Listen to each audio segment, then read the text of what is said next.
आप देख रहे हैं श्री हरि कृपा आश्रम चैनल। संस्थापक स्वामी श्री हरि चैतन्य पुरी जी महाराज।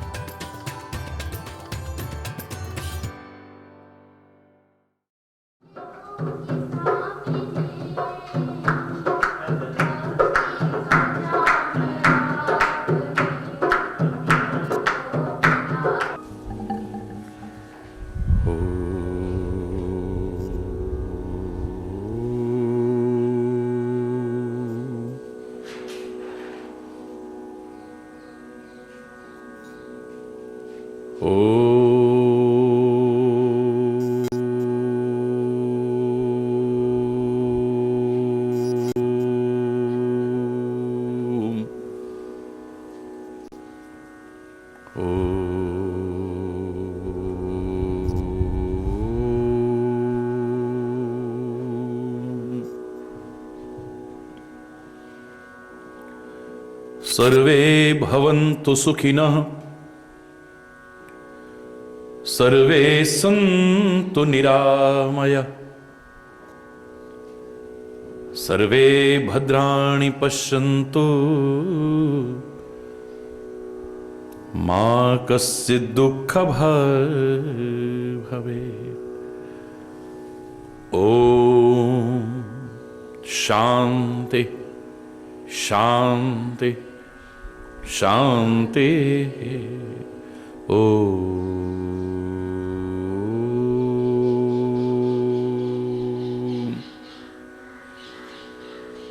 त्वमेव माताश्च पिता त्वमेव, त्वमेव बन्धुश्च सखा त्वमेव, त्वमेव विद्या द्रविणं त्वमेव,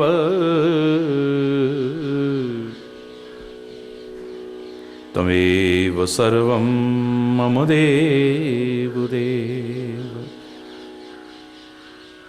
ॐ शान्ति शान्ति शान्ति।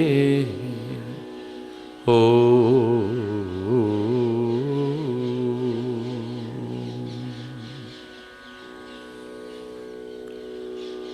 चैतन्य शाश्वतं शान्तं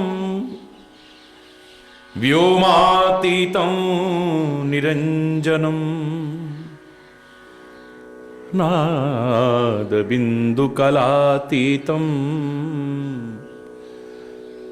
तस्मै श्रीगुरवे नमः। ॐ शान्ति शांति शांति। ओ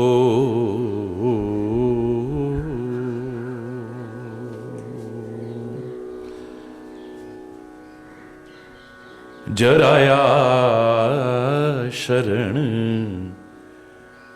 मेरे राम की, जराया शरण मेरे राम की, मेरा राम करुणा निधान है। जराया शरण मेरे राम की, जराया शरण मेरा राम करुणा निधान है, मेरा राम करुणा निधान है। जराया शरण मेरे राम की, जराया शरण। घट घट में है वो रम रहा, घट घट में है वो रम रहा, वो सर्व शक्तिमान है, वो सर्वशक्तिमान है। जराया शरण मेरे राम की, जराया शरण।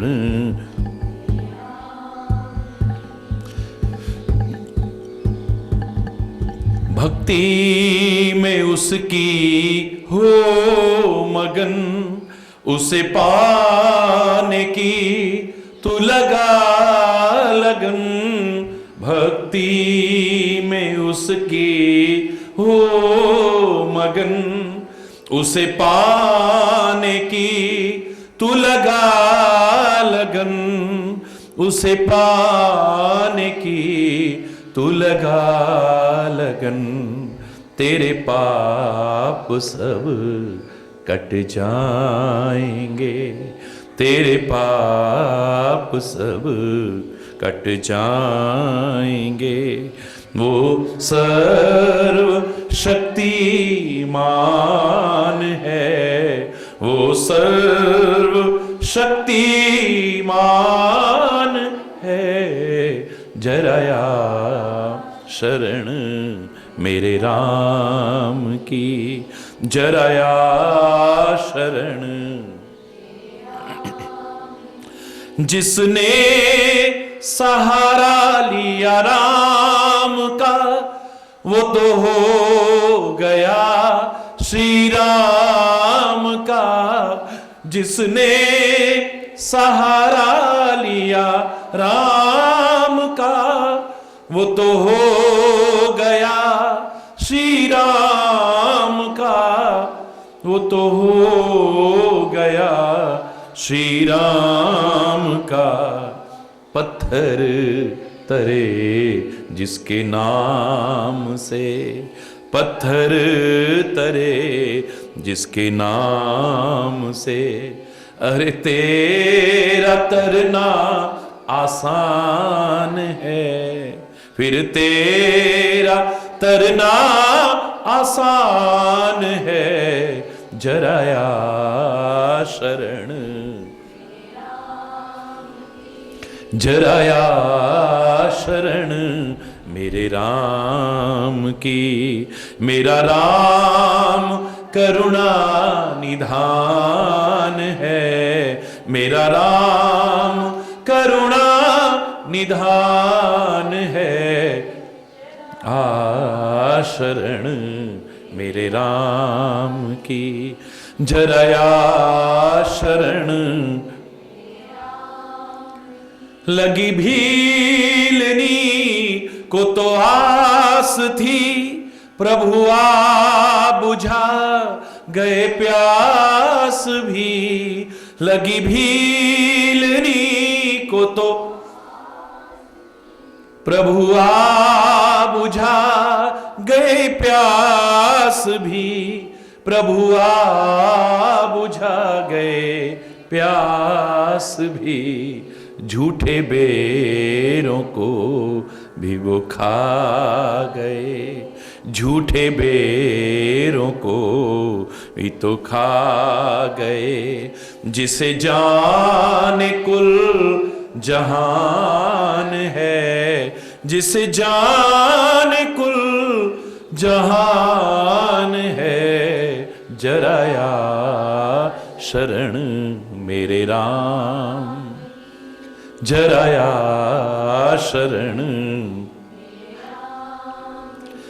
यह दासी अर्ज गुजारती, रो रो के हरि को पुकारती। यह दासी अर्ज गुजारती, रो रो के हरि को पुकारती। रो रो के हरि को पुकारती। कहीं भूल न जाना हे प्रभु, कहीं भूल न जाना हे हरि। यह दासी तो नादान है, यह दासी तो नादान है। जराया शरण जराया शरण मेरे राम की, मेरा राम करुणा निधान है, मेरा राम करुणा निधान है, जराया शरण मेरे राम की, जराया शरण मेरे राम की।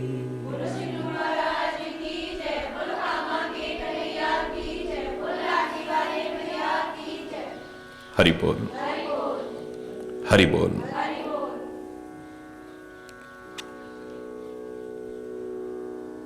परमात्मा श्री राम कहते हैं, देखो विभीषण,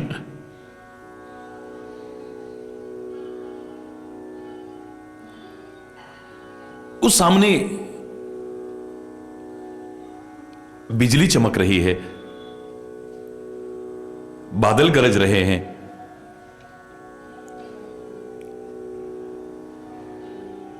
ऐसे लगता है कि कहीं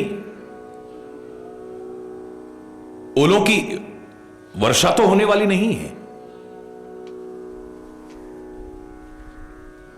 नहीं नहीं प्रभु, विभीषण कहते हैं, ना तो ये बिजली है, ना ये बादल गरज रहे हैं, तो फिर ये इस प्रकार का प्रतीत क्यों हो रहा है विभीषण? ऐ मेरे परमात्मा,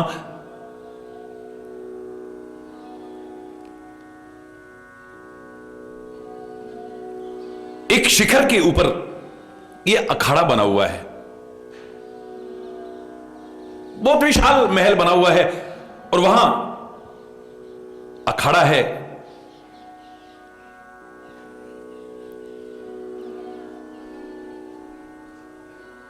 रावण सबके साथ बैठ करके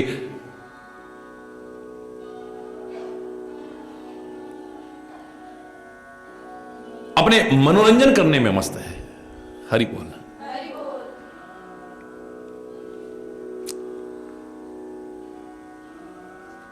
उसका जो मुकुट है ना,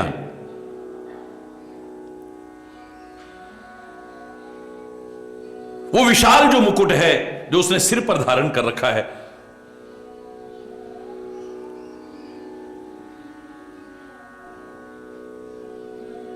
वो मानो बादलों की काली काली घटा नजर आ रही है,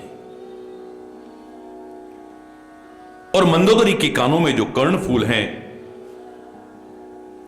वो जो हिल रहे हैं, ऐसे लगता है कि बिजली चमक रही है।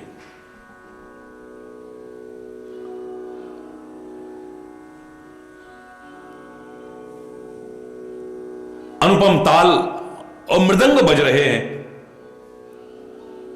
वही सुंदर ध्वनि नजर आ रही है। न तो ये बिजली चमक रही है, न बादल गरज रहे हैं, और ना ही कोई वर्षा की संभावना है। ऐ मेरे परमात्मा,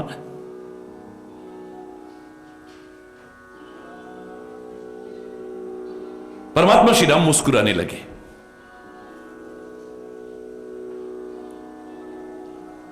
रावण के अभिमान को समझ करके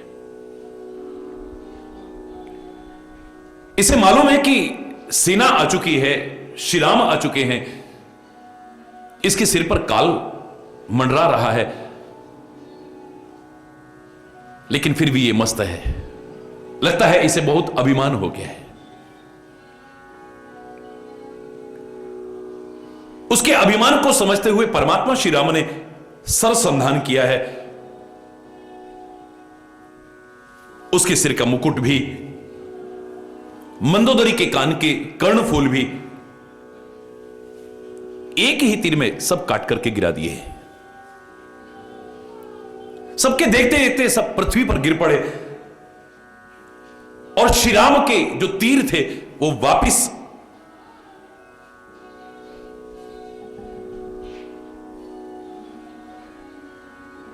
निसंग में आकर के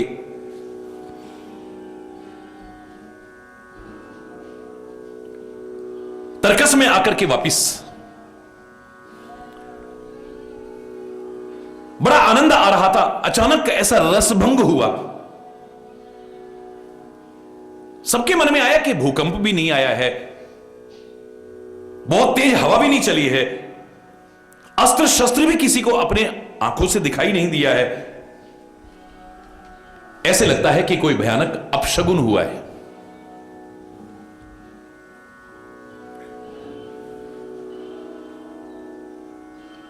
रावण ने देखा कि सारी सभा में भय व्याप्त हो गया है। युक्ति बना करके मुस्कुरा करके बात करने लगा। अरे सभासदों, अरे मंत्रियों, हे मेरे वीर सैनिकों, घबराने की आवश्यकता नहीं है। तुम्हारे मन में जो आशंका है कि अपशगुन हो गया है, तुम मुकुट के गिरने पर अपशगुन मान रहे हो, कुंडल के गिरने पर अपशगुन मान रहे हो। अरे कुंडल और मुकुट जिस सिर पर होते हैं, मैंने तो वो काट काट करके चढ़ा दिए, तब कोई अपशगुन नहीं है, तो अब क्या अपशगुन हो सकता है?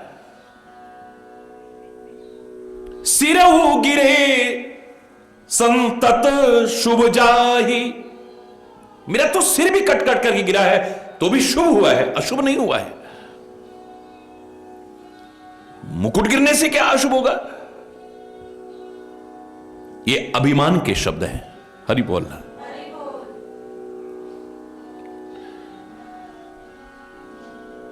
मैं तो कहूंगा कि ज्ञान, विचार, विवेक कहीं पर भी दृष्टिगोचर नहीं होता है, मूर्खता का परिचय होता है, पशुता का दर्शन होता है।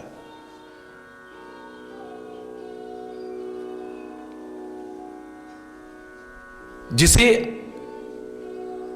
अपनी मृत्यु का एहसास नहीं है, जिसे परमात्मा की याद नहीं है,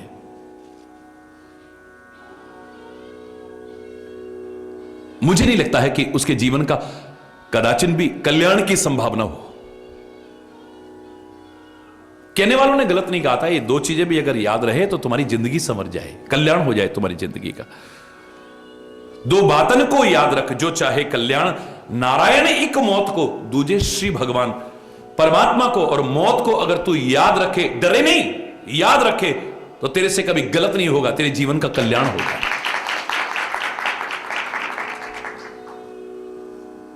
अभिमानवश रावण कहता है कि सब अपने अपने घरों में जाकर के शयन करो।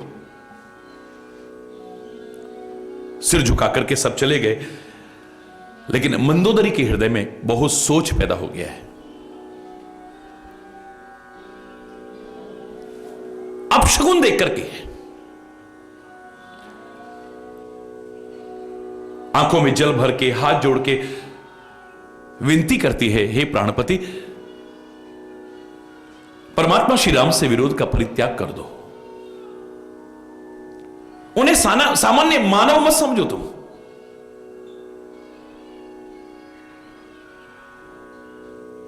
ये नासमझी करके तुम अपना ही नहीं, राक्षस कुल का और यहां तक कि पूरी लंका का विनाश करा बैठेंगे।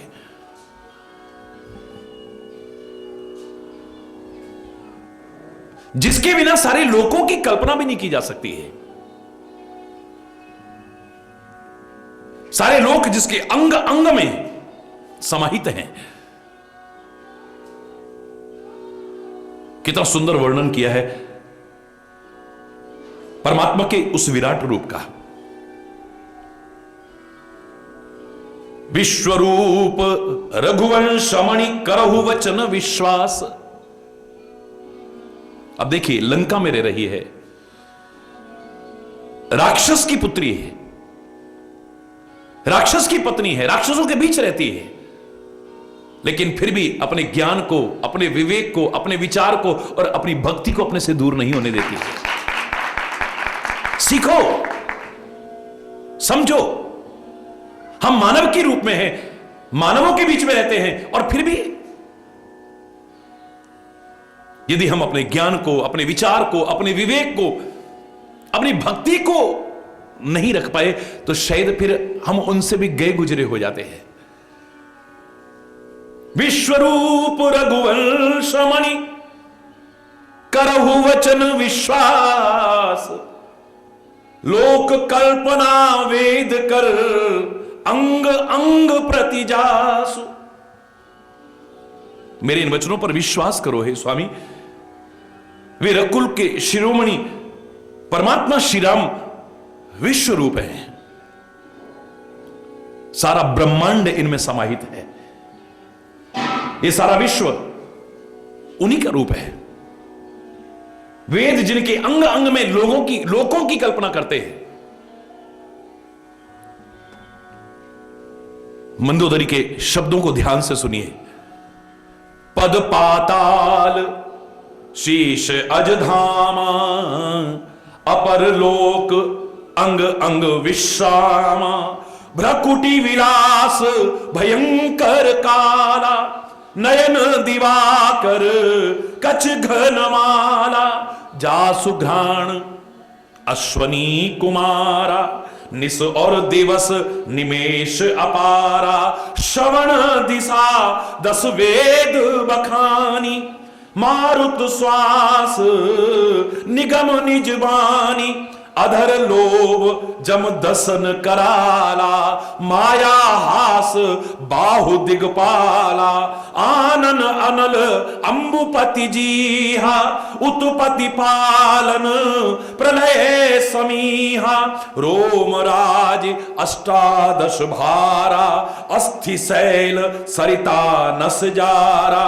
उदर उदधि अधगो जातना, जग में प्रभु का बहु कल्पना, अहंकार शिव बुद्धि अज, मन शशि चित्त महान, मनुज बास सचराचर, रूप राम भगवान। हरि बोल। शायद इसकी व्याख्या करें तो वर्षों भी कम लगेंगे। परमात्मा के उस विराट स्वरूप का वर्णन है।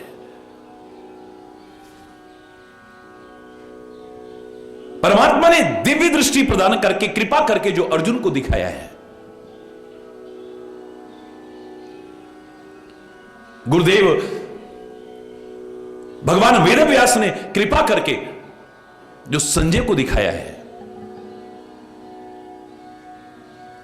उस विराट रूप का इतना सुंदर वर्णन अवश्य ही इसने दर्शन किया है। पाताल जिस विश्व रूप भगवान का चरण है, ब्रह्मलोक उनका सिर है, अन्य बीच के सब लोकों का विश्राम जिनके भिन्न भिन्न अंगों में है, भयंकर काल जिनका भ्रकुटी संचालन है, बहुओं का चलना है, सूर्य जिनके नेत्र हैं, बादलों का समूह उनके बाल हैं, अश्विनी कुमार जिनकी नासिका है, रात और दिन जिनके अपार निमेष पलक झपकना और खोलना, ये जो स्थिति है, दशों दिशाएं उनके कान हैं। ऐसा कहते हैं, वायु उनकी श्वास है, वेद जिनकी वाणी है, लोभ जिनका होठ है, यमराज जिनके भयानक दांत हैं, माया जिनकी हंसी है, दिक्पाल जिनकी भुजाएं हैं,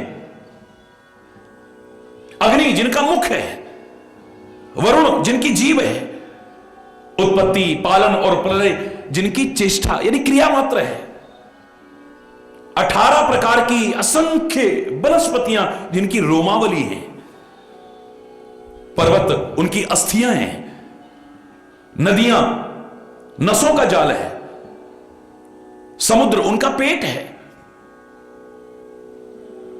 नरक जिनकी नीचे की इंद्रियां हैं। इस प्रकार प्रभु विश्वमय हैं। अधिक क्या कहूं, शिव जिनका अहंकार है, ब्रह्मा जिनकी बुद्धि है, चंद्रमा जिनका मन है, महान विष्णु ही जिनका चित्त है, उन्हीं चराचर रूप भगवान श्री राम ने मनुष्य रूप धारण किया है। उनसे विरोध करके तेरा कल्याण नहीं हो सकता है। एक एक शब्द की व्याख्या।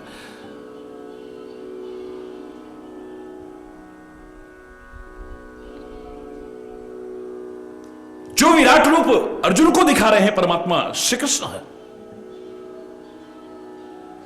जो पूरे ब्रह्मांड का दर्शन मां यशोदा को अपने मुख में ही करा रहे हैं परमात्मा श्री कृष्ण।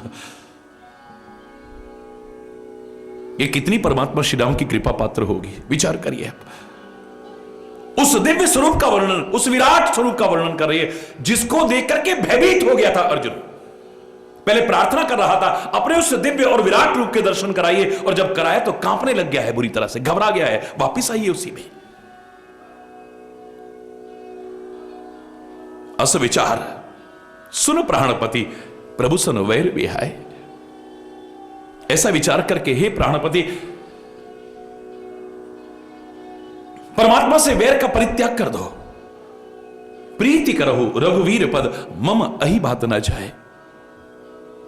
परमात्मा के चरणों में प्यार करो, मेरा सौभाग्य अटल हो जाए जिससे। यानी इशारा है, यदि तुमने ऐसा ना किया तो तुम्हारी मृत्यु सुनिश्चित है। मैंने तो कहा था किसी से भी विरोध नहीं करना चाहिए, किसी से भी। विरोध शब्द की जहां व्याख्या आती है तो अपने अंतर के विकारों से विरोध हो, अपनी बुराइयों से विरोध हो, अभी अज्ञानता से विरोध हो, अपने अंधविश्वासों से, रूढ़िवादिताओं से, कुरीतियों से, इनसे विरोध हो, अपने अंदर की कमियों से विरोध हो। उनसे विरोध करके उन्हें दूर करने की कोशिश करें। और तो हमारा विरोध किसी से होना ही नहीं चाहिए। कोई विरोध करता है, कर सकता है, इसकी कोई गारंटी नहीं है कि कोई हमसे विरोध नहीं करेगा। हरि बोल। अपनी अपनी समझ के अनुसार कोई प्यार भी करेगा, कोई विरोध भी करेगा। अपने अपने स्वार्थ में जहां किसी की बाधा पड़ेगी, हो सकता है किसी के मन में हमारे प्रति वैर की भावना हो, विरोध की भावना हो, लेकिन हमारे मन में किसी के प्रति वैर और विरोध की भावना नहीं होनी चाहिए। विचारशील लोग कहा करते थे, अपने से बड़े से तो विरोध करना मत, क्योंकि पार नहीं पड़ेगी तुम्हारी। अपने बड़े से कभी विरोध मत करना, कभी पार नहीं पड़ेगी। क्या फायदा करने का? अपने से छोटे से कभी विरोध मत करना, क्योंकि तुम जीत भी गए तो तुम्हारी प्रशंसा नहीं होगी। लोग यही कहेंगे, अरे छोटा था ना तब जीत गए, बड़ा टकराता तब पता चलता, अपने बराबर का मिलता ना तब पता चलता। जीतने पर भी तुम्हारी प्रशंसा नहीं है, और हारने पर तो शर्मिंदगी है। छोटे से हार गए, छोटे से हार गए। कितने अच्छे तरीके से समझाया हमारे ऋषि महर्षियों ने, हमारे बुजुर्गों ने। बड़ों से विरोध मत करो, तुम्हारी पार नहीं पड़ेगी। छोटों से विरोध मत करो, क्योंकि जीतने पर भी प्रशंसा नहीं है और हारने पर तो शर्मिंदगी है। और बराबर वालों से प्यार करो। क्या भाव है, यानी विरोध कहीं करो ही मत किसी से, कहीं किसी प्रकार का विरोध।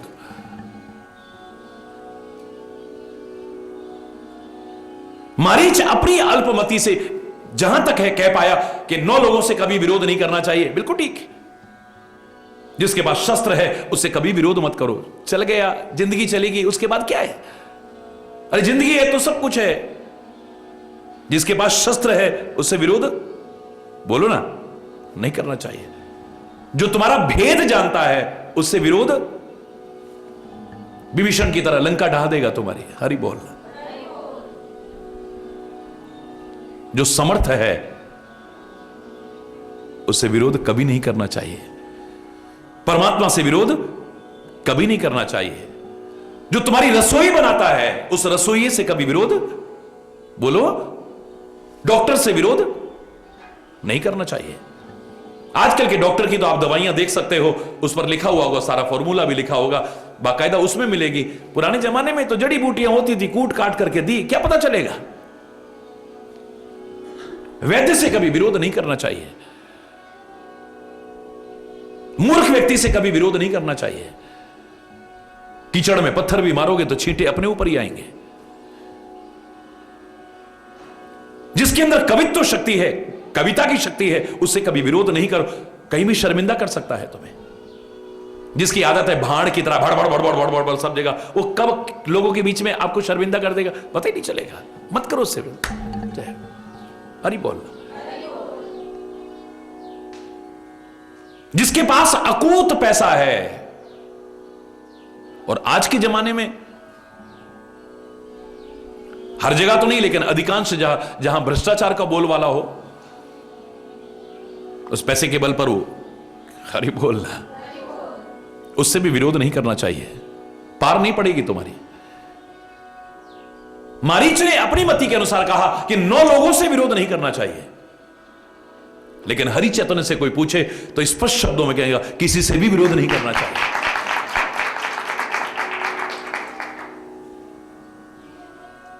किसी व्यक्ति से, किसी जाति से, किसी समुदाय से, किसी धर्म से विरोध नहीं होना चाहिए हमारा। मेरे परमात्मा का भी विरोध किसी जाति से नहीं है, किसी धर्म से नहीं है, किसी व्यक्ति से नहीं, किसी समुदाय से नहीं है। उनका विरोध तो अधर्म से है। वो अधर्म चाहे उच्च पवित्र कुल के रावण में आ जाए, वो उसे भी समाप्त करने आते हैं। वो अधर्म चाहे उनके अपने परिजनों में आ जाए, कौरवों में आ जाए, उसे भी समाप्त करते हैं। यहां तक कि अपने सगे मामा कंस में भी आ जाए तो उसको भी समाप्त करने आते हैं। उनका विरोध किसी जाति से, किसी धर्म से, किसी संप्रदाय से, किसी मत से, किसी समुदाय से नहीं। हमारा भी नहीं होना चाहिए। हरि बोलना। हमारा विरोध भी अधर्म से हो, अन्याय से हो, अत्याचार से हो, कुरीतियों से हो, अंधविश्वासों से, रूढ़िवादिताओं से हो, बुराइयों से हो, विकृतियों से हो, या अपने अंदर की कमियों से हो। जिंदगी समझ जाएगी। लेकिन मूर्ख व्यक्ति अपने आप को ही सब कुछ समझ बैठता है। वो तो जब ऊंट पहाड़ के नीचे आता है तब पता लगता है कि हमसे ऊपर भी कोई है।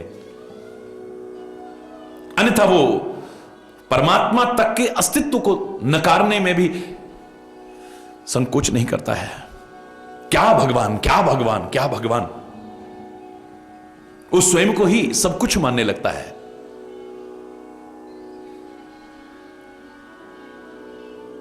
ऐसे मूर्ख भी हैं जो परमात्मा से विरोध करते हैं। क्या परिणाम हुआ उनका? जिन्होंने महापुरुषों से विरोध किया, भक्तों से विरोध किया, संतों से विरोध किया, परमात्मा से विरोध किया, इतिहास उठा करके देखो उनकी क्या दुर्गति हुई है। परमात्मा को तो छोड़ो, परमात्मा के जो जन है उन भक्तों को, संतों को, महापुरुषों को भी विरोध करके जिन्होंने बदनाम करने की या मारने तक की कोशिश की है, मारने वाले मर गए लेकिन वो नहीं मरे हैं, अमर हो गए हैं। उनको आज भी लोग श्रद्धा से याद करते हैं, आगे भी श्रद्धा से याद करते रहेंगे। लेकिन उन विरोधियों को तो कोई जान भी नहीं पाया है, कीड़े मकोड़ों की तरह चले गए। हरि बोलना। इतिहास उन्हें नहीं जान पाया है। हमें इतिहास से प्रेरणा लेनी चाहिए, सीखना चाहिए हमें। मंदोदरी कहती है ये कोई मानव नहीं है जिन्हें तू मानव समझे बैठा है, अखिल ब्रह्मांड नायक है ये, चराचरपति हैं ये।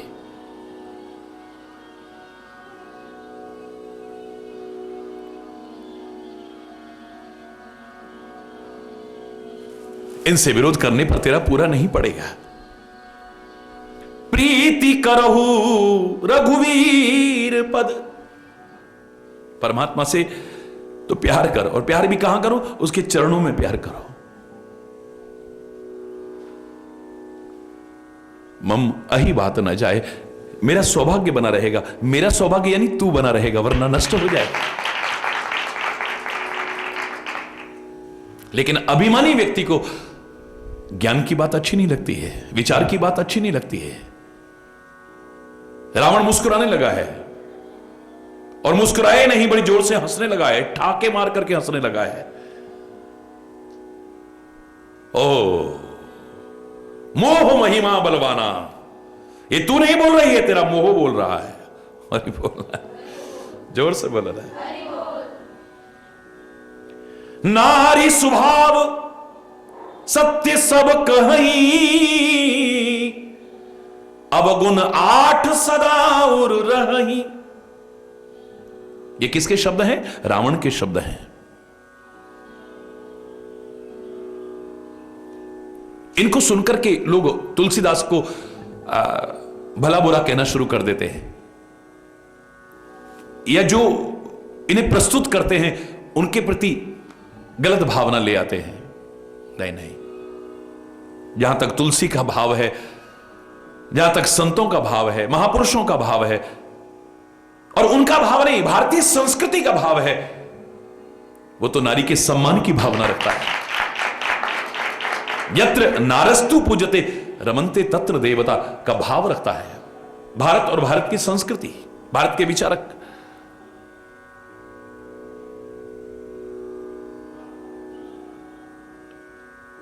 सच्चे अर्थों में जिसे नारी कहा जाए, नारी जिसके अंदर लज्जा हो, जिसके अंदर शील हो, जिसके अंदर संकोच हो, जिसके अंदर मर्यादा हो।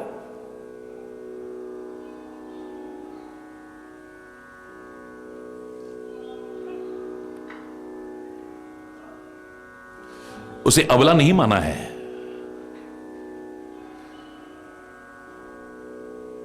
यहां तक कहा कि ये कुछ चीजों को आज सोच रहे हो कि क्या नहीं कर सकते हैं ये। हरि बोलना, अपवाद छोड़ करके ये क्या नहीं कर सकते हैं। काह न पावक जारी सक, अग्नि क्या नहीं जला सकती है। हरि बोलना, अपवाद छोड़ दो। हरि बोलना। मुझे लगता है यहां प्रश्नवाचक चिन्ह है, पूछा है कि क्या नहीं जला। ये तो सभी जानते हैं आग जलाती है, क्या नहीं जला सकती है अग्नि? बताओ, अग्नि क्या नहीं जला सकती है? हरि बोलना, जोर से बोलो ना। ये स्वर्ण को नहीं जला सकती है। सोना जलता नहीं बल्कि और निखरता है इसमें आग। कुंदन सा तेज चमकता है। हरि बोलना।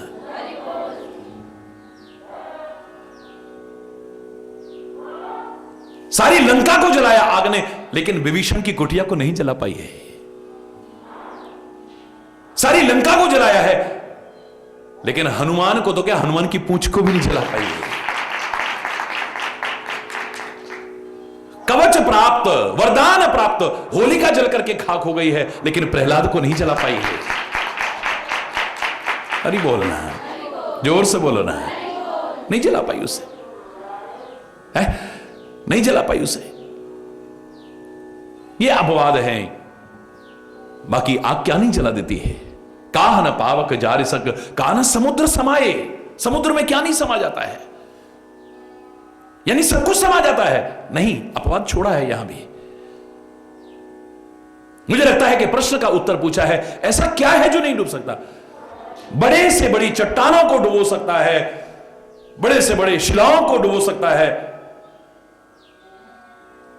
लेकिन काष्ठ को नहीं डुबो सकता है।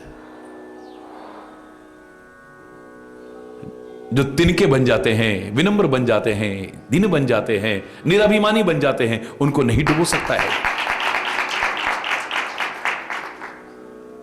हनुमान को नहीं डुबो पाया है। इसी रामचरितमानस में उदाहरण है सारे। काह न पावक जारि सक, का न समुद्र समाये, का न करे अबला प्रबल, और कहीं जग काल न खाए। काल किसको नहीं खा लेता है, यानी सबको खा जाता है। आया है सो जाएगा, चाहे राजा रंक फकीर। फर्क कितना हो सकता है, एक सिंहासन चढ़ गए, एक बंधे जंजीर। फर्क कितना हो सकता है। काल से कोई नहीं बचा है, बस जो महाकाल का हो गया है वो बचा है।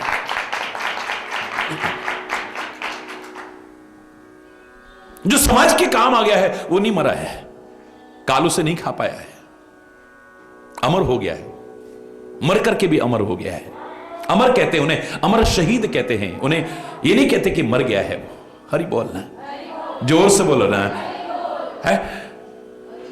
जो देश के काम आ गया है, समाज के काम आ गया है, किसी के काम आ गया, धर्म के काम आ गया है, उसको काल भी समाप्त नहीं कर पाया, वो मर करके भी अमर हो जाता है। और जिस रामचरितमानस में ये उदाहरण दिया है, उसी रामचरितमानस का उदाहरण देखिए आप। कागभुशुंडी नहीं मरा है,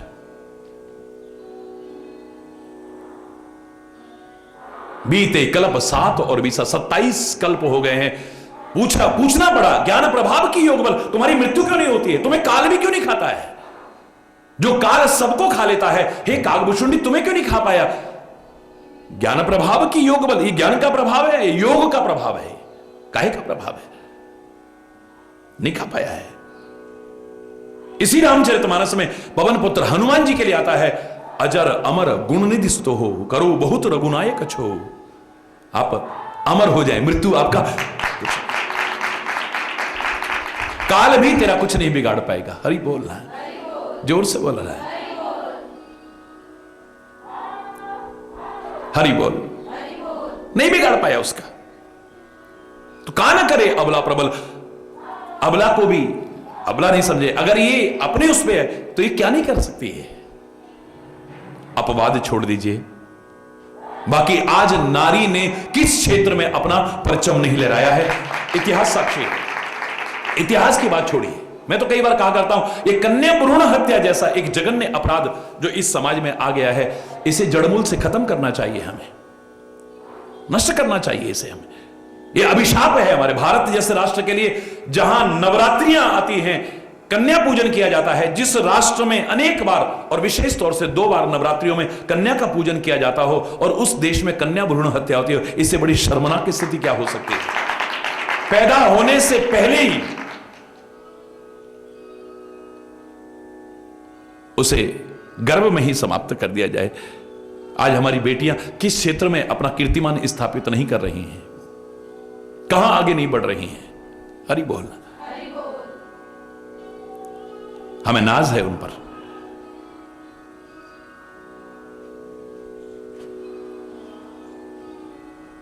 लेकिन रावण के शब्द हैं जो कि इसमें 8 अवगुण रहते हैं। साहस, अनृत, चपलता, माया, भय, अविवेक, असोच, अदाया। साहस, हरि बोलना, झूठ, चंचलता, छल, डरपोकपन, मूर्खता, अपवित्रता और निर्दयता। फिर मैं कह रहा हूं, यह व्याख्या रावण की है, हरिचैतन्य की नहीं है, तुलसी की नहीं है।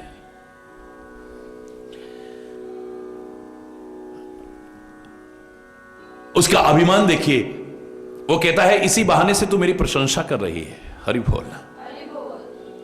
तूने शत्रु के रूप का वर्णन किया है, अत्यंत विशाल भय मुझे सुनाया है, लेकिन अब मुझे समझ में आ रहा है, जानो प्रिया तोर चतुराई, यही विधि करो मोरी प्रभुताई। मैं तेरी समझदारी समझ रहा हूं, तेरी चतुराई समझ रहा हूं, उस शत्रु का तो बहाना बना रही है, तू मेरे प्रभुत्व का वर्णन कर रही है।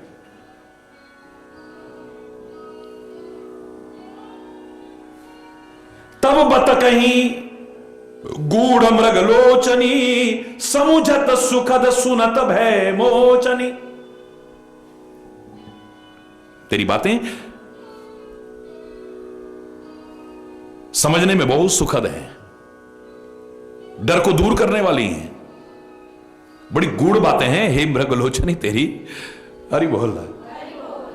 मंदोदरी ने समझ लिया, बोले अब इसको कोई नहीं बचा सकता है। पिए ही काल बस मति भ्रम भय हो, काल के वशीभूत इसकी बुद्धि भ्रमित हो चुकी है। कहते ना, काल दंड लेकर के किसी को नहीं मारता है, डंडा लेकर के नहीं मारता है किसी को। कभी काल आ गया, डंडा लेकर के उसको मारा हो और वो खत्म हो गया, नहीं नहीं नहीं।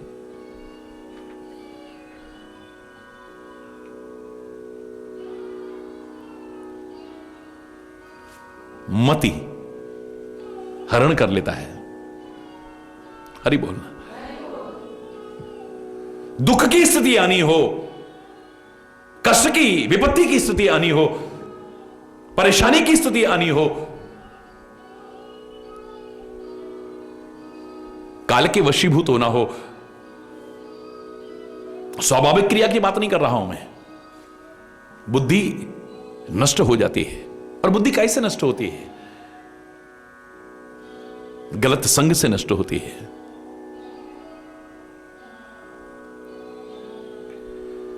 गलत संग से, जो गीता में भगवान श्री कृष्ण ने बड़ा सुंदर एक प्रक्रिया को समझाने की कोशिश की है, क्रम को समझाने की कोशिश की है। संग से ही काम उत्पन्न हुआ, काम से ही बुद्धि नष्ट हुई, और बुद्धि नष्ट होने से सब कुछ नष्ट हो जाता है।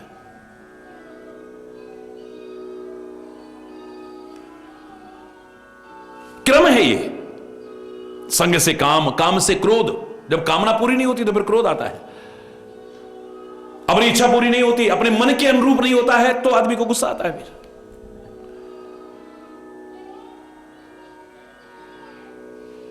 और क्रोध से बोध नष्ट हो जाता है, बुद्धि नष्ट हो जाती है, सब कुछ नष्ट हो जाता है।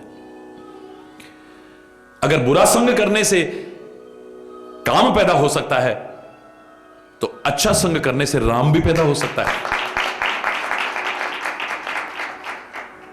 बुरा संग करके काम पैदा हुआ तो फिर क्रोध आता है, लेकिन अच्छा संग करके राम आता है तो फिर बोध आता है, क्रोध नहीं आता है। बुरा संग करके काम आया, फिर क्रोध आया, बुद्धि नष्ट होती है। लेकिन यहां अच्छा संग करके राम आता है, बोध होता है और बुद्धि उत्कृष्ट बनती है।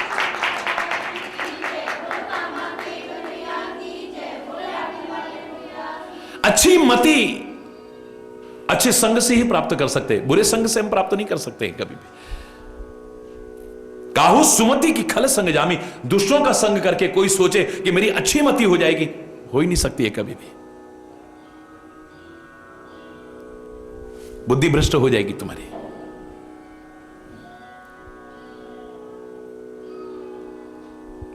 और मैंने आपसे कहा था ये कुछ चीजें ऐसी हैं, ये सत्संग ही दे सकता है, कुछ और नहीं दे सकता है। जिसने भी पाया है सत्संग से पाया है, और जिसने भी गंवाया है कुसंग से ही गंवाया है। और वो चीजें कौन सी हैं? मति। बोलो, जोर से बोलो, मति। अच्छी मति किसी ने पाई है तो अच्छा संग करके पाई है, और बुरी मति पाई है तो बुरा संग करके पाई है। अच्छी मति नष्ट की है बुरा संग करके। ये चीजें ऐसी हैं, किसी ने भी कभी भी प्राप्त की हो, कहीं पर भी प्राप्त की हो, सत्संग के अलावा दूसरा उपाय हो ही नहीं सकता है। एक अच्छे संग के अलावा दूसरा उपाय नहीं हो सकता है। मति, कीर्ति, गति, भूति और भलाई, ये 5 चीजें ऐसी हैं। अच्छी मति प्राप्त करना चाहो, अच्छी मति हो जाएगी तो अच्छे से कर्म करोगे तो फिर खूब कीर्ति फैलेगी, यश फैलेगा आपका चारों ओर। आपकी दुर्गति नहीं होगी, सदगति होगी आपकी। मति, कीर्ति, गति, भूति, ऐश्वर्य भी होगा, वरना सब बर्बाद कर बैठोगे। बुरा संग करके बुद्धि खराब हुई, सारा गलत ऐब लग गए, अभिमान आ गया, सब बर्बाद कर बैठोगे। मति, कीर्ति, गति, भूति और भलाई, जीवन की भलाई भी इसी में है, और आपको भलाई भी इसी मिलेगी कि अच्छा संग करना। जिसने भी बुरा संग किया है उसके पास ये 5 हैं भी तो बर्बाद हो गई, नष्ट हो गई है। और उसके लिए कहीं और उदाहरण ढूंढने की आवश्यकता नहीं है, एक उदाहरण काफी है। कैकेयी के पास ये 5 चीजें बहुत हैं, 5। मति भी बहुत अच्छी है उसकी, कीर्ति भी उसकी बहुत है, तीनों लोकों में यश फैला हुआ है। देवासुर संग्राम के समय जिस नारी को लोग अबला कहा करते थे, महाराजा दशरथ को जिताने में सबसे अगर महत्वपूर्ण भूमिका अदा की है तो कैकेयी ने की है। इतनी हिम्मत करके कहते हैं अपनी उंगली से ही रथ को बचाया है। मति भी बहुत अच्छी है, कीर्ति भी इसकी बहुत है, गति भी बहुत अच्छी है, ऐश्वर्य भी इसके पास बहुत है। महाराजा चक्रवर्ती सम्राट महाराजा दशरथ की प्रिय पत्नी है ये, हर तरह का ऐश्वर्य है और भलाई भी मिलती है इसे। भरत जैसा जिसका बेटा हो, हरि बोलना। जीवन की भी भलाई है और भलाई मिली है इसे हमेशा। ये पांच की पांच चीजें बहुतायत में है इसके पास में। बस बुरा संग कर लिया है, मंथरा का संग कर लिया है, उसकी मति से चलना शुरू कर दिया है। सबसे पहले मति खराब हुई है, हरि बोलना। मति भ्रष्ट हो गई है। जब मति भ्रष्ट हो गई है तो फिर ऐसा कुछ कर बैठी है, सारी दुनिया में अपयश ही मिला है, कीर्ति नहीं रही बल्कि नष्ट हो गई है उसकी। मति, कीर्ति, गति, फिर दुर्गति हुई है। जिस औलाद के लिए कर रही है वो औलाद भी कहती है गरी न जीव मुंह परेऊ न कीरा। विष्णु के अवतारी, अंशावतार, भगवान के अंशावतार।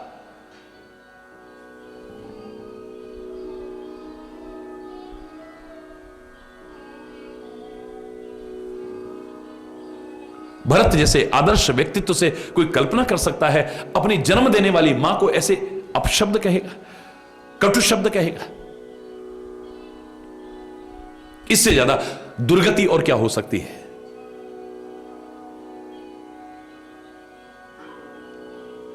वो भरत आज कह रहा है गरी न जीभ मुंह पर, तेरी जीभ गल क्यों नहीं गई जब तूने वरदान मांगा?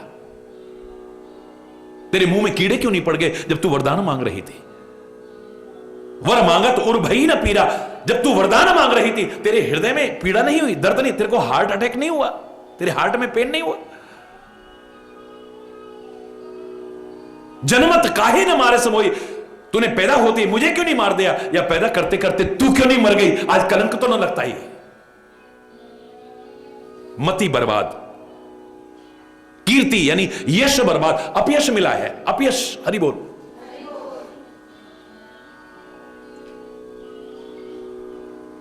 दुर्गति हो रही है और भूति तो सब नष्ट हो गई है। सारा ऐश्वर्य क्या नहीं है इसके पास में, साम्राज्य है ये। लेकिन आज फटे कपड़े पहन करके, मैले कुचले कपड़े पहन करके जमीन पर पड़ी हुई है, वस्त्र आभूषण सारे त्याग करके। वैभव भी खत्म हो गया है सारा, होते होते सब वैभव का कुछ इस्तेमाल नहीं है। और भलाई तो नहीं मिली, बुराई हुई है, खरी बोलना। ये पांच चीजें अगर तुम चाहते हो, मेरा कोई विरोध नहीं है, चाहो, लेकिन इतना याद रखना, बुरा संग करके इन पांचों को प्राप्त करना तो दूर, अगर है भी तो उन्हें नष्ट कर बैठोगे। इन पांचों के लिए अच्छे संग की आवश्यकता है, सुसंग की आवश्यकता है, सत्संग की आवश्यकता है।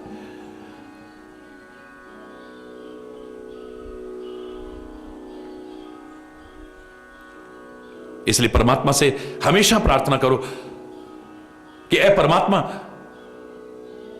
कभी भी बुरा संग न मिले हमें।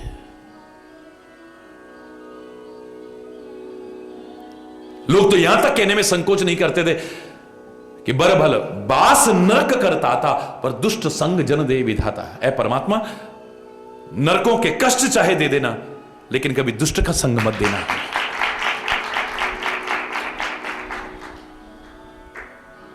जो तुम्हें परमात्मा से, परमात्मा की कृपा से दूर करा दे,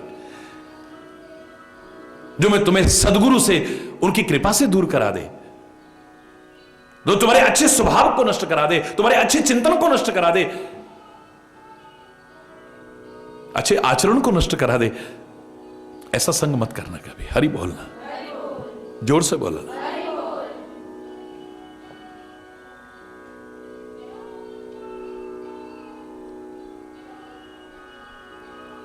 सुमति कुमति सबके उर रही, नाथ पुराण निगम अस कहीं, पर जहां सुमति तहां संपत्ति नाना, जहां कुमति तहां विपत्ति निधाना। सब कुछ तुम्हारे अंदर है, तुम्हारे अंदर सुमति भी है, तुम्हारे अंदर कुमति भी है। जब अच्छा संग कर लेते हो तुम्हारी सुमति जागृत हो जाती है, और जब बुरा संग मिल जाता है तो तुम्हारी कुमति जागृत हो जाती है सब तुम्हारे अंदर ही है। अब तुम्हारे ऊपर निर्भर करता है कि अच्छा संग करके अपनी सुमति को जागृत करते हो या बुरा संग करके अपनी बुरी मति को जागृत करते हो। और इतना याद रखना, अगर सुमति को जागृत आपने कर लिया, कुमति का निवारण कर लिया, तो संपत्ति नाना, सब प्रकार की संपत्ति तुम्हें प्राप्त होगी। खाली ये लौकिक संपत्ति नहीं, ये धन संपत्ति इत्यादि की नहीं, दैवीय संपदाएं जो हमारे यहां आती है, दैवीय संपदाएं, वो भी तुम्हें जीवन में अवश्य प्राप्त होंगी। और यदि कुमति हो गई तुम्हारी, बुरी मति हो गई तुम्हारी, जिसका परिणाम बुरे संग के कारण मिलता है, तो याद रखना, जहां कुमति तहां विपत्ति निधाना, विभिन्न प्रकार की विपत्तियां मंडराने लगती है।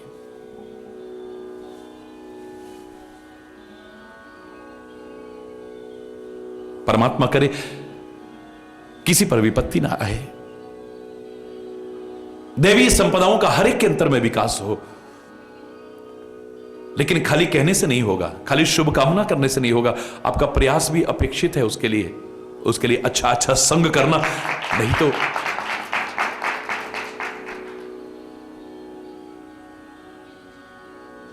शुभकामना है मेरी, शुभकामना है मेरी, प्रभु सबको दे सुमति, सद्भावना है मेरी, प्रभु सबको दे सुमति, सद्भावना है मेरी। सबको सन्मति मिले। ईश्वर अल्लाह तेरो नाम सबको सन्मति दे भगवान।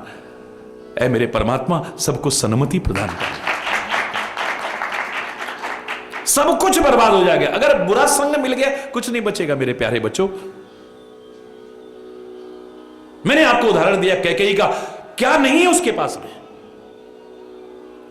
सारे के सारे सौभाग्य हैं उसके, सारे के सारे सौभाग्य। कैकेयी नरेश जैसे धर्मात्मा की पुत्री है, कितना बड़ा सौभाग्य है।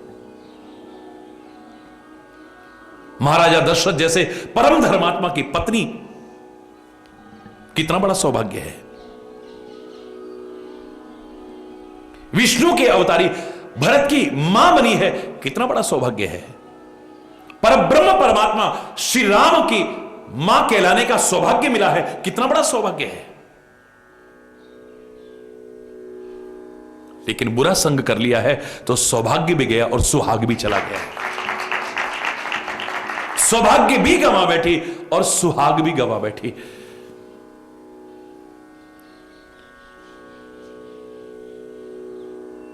अच्छा संग करना, हरि बोलना, जोर से बोलना। सर्वे भवन्तु सुखिनः, सर्वे सन्तु निरामया, सर्वे भद्राणि पश्यन्तु, मा कश्चित् दुःख भाग् भवेत्। सुखी बसे संसार सब, दुखिया रहे न कोई, यह अभिलाषा हे प्रभु मेरी पूर्ण हो। विद्या बुद्धि धन धान्य से वंचित रहे न कोई, यह अभिलाषा हे प्रभु मेरी पूर्ण हो।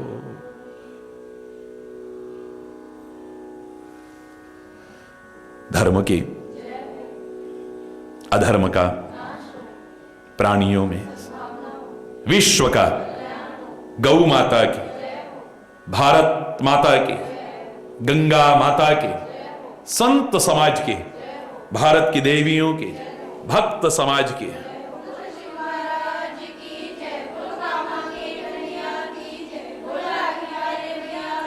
बोलो वृंदावन बिहारी लाल की जय।